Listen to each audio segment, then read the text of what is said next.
So, what does the cut up accomplish and why is it significant? Burroughs describes the cut up to be a mechanical method of shredding text in a ruthless machine, a machine that could upset semantic order. So, in its rearrangement of words and text, the cut up disturbs the linearity of language. This disturbance is significant because it imposes another path on the way that you read and think through what you're reading. So you no longer have to take in a narrative from beginning to end. You can read it in any order that feels natural to you. The semantic distribution and rearrangement also diverts the text from its original context, ultimately creating new meaning. Here's a cut up of an Arthur Rimbaud poem. Visit of memories, only your dance and voice house. On the suburban air, improbable desertions, all harmonic pine for strife. The great skies are open, candor of vapor and tent spitting blood laugh and drunken penance. Promenade of wine perfume, open slow bottle. The great skies are open, supreme bugle burning flesh children to mist. In this example, a disturbance to the semantic order of words is seen. In the first line, the short sentence, visit of memories, is rearranged right next to only your dance and your voice house. Although neither of these two statements are arranged in a logical semantic order, they somehow seem to fit each other. Read next to each other, it can be one's dance and voice that house the memories. The beauty of this too is that the connections made can be left to the reader's interpretation. There is some interesting imagery that has resulted from the cut up too.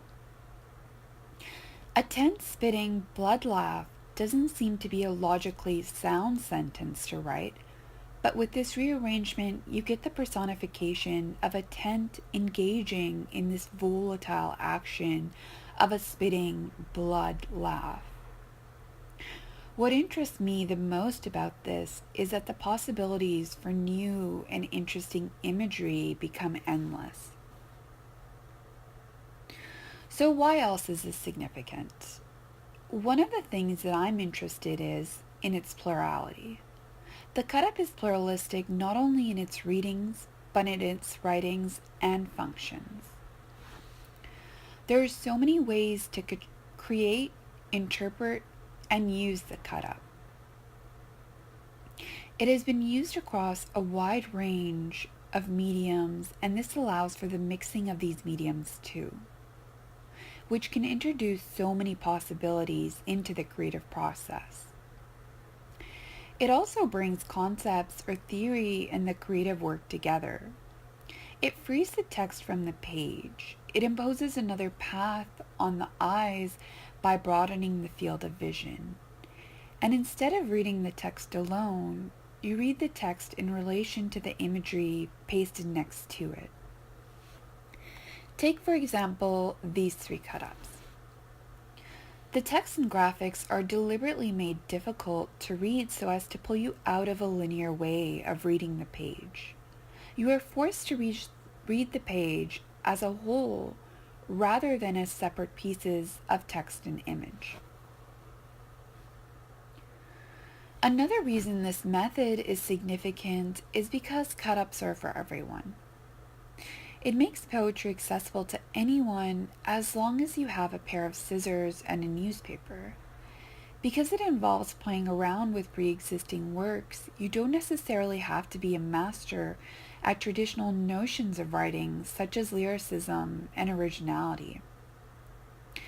And because everyone can do cut-ups, the method challenges the importance of writer as genius and master craftsman. It also challenges the significance of originality because it reproduces already existing work. So this takes me back to the original question I posed. What traditional concepts do you have of a poem and poet, And how is the cut up deconstructing these concepts? I think the biggest draw to this technique for me is that it's experimental because it is something to actively do. It's not something to sit around and debate and talk about. Greek philosophers assumed logically that an object twice as heavy as another object would fall twice as fast. It did not occur to them to push the two objects off the table and see how they fall. Burroughs says, cut the words, see how they fall. This technique draws you out of the intangible and cerebral space of the creative mind. It engages you in your writing in an active way, one in which you are using your hands and scissors to cut up magazines to paste them into new orders. So now I want to revisit why I chose this technique to discuss. I chose this to inspire you to experiment and play around with your craft. I want to eliminate any fear you might have in mixing mediums. I'm pushing you to try new techniques and to get messy. Do something new and weird. See what comes out of this type of experimentation. I'm trying to motivate you to play around with new forms and mediums, but I also want to bring you back to the importance of content.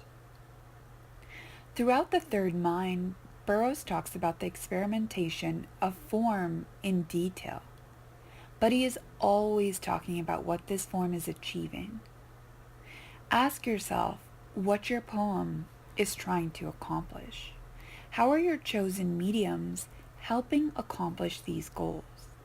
Does the content mirror the form? Does it challenge or contradict it? How is the technique serving the ultimate motif?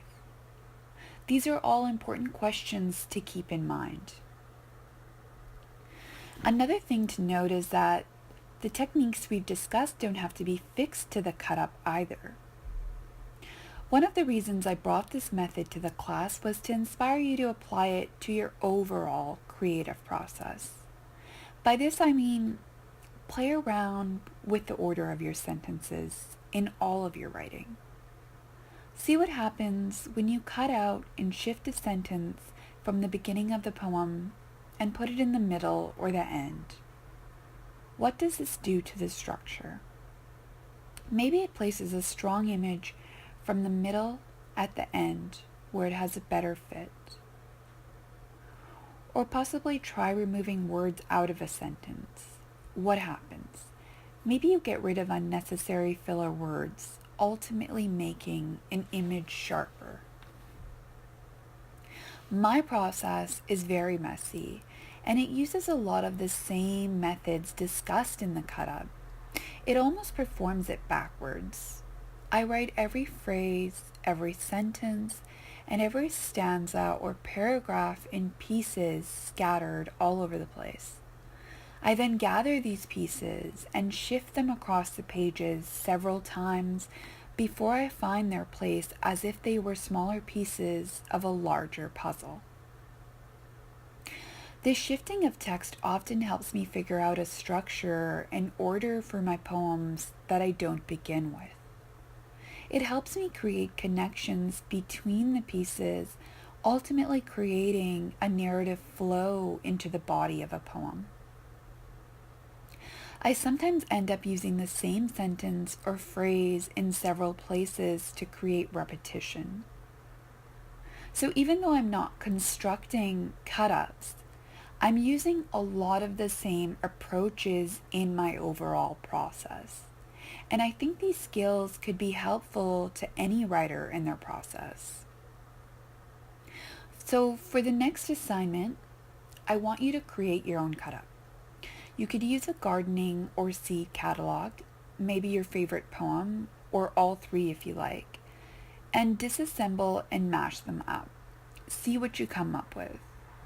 Or take a poem you've already written and rip it apart. Play around with the order of your words and sentences and see what possibilities it opens up for you. You could try taking an illustrated book or an old family album and pasting these alongside your cut-ups. Maybe this will take your narrative into a new direction that you never would have seen otherwise. You could even record yourself reciting a poem and then chop it up or repeat it, maybe play it backwards, and see if this sparks any new ideas.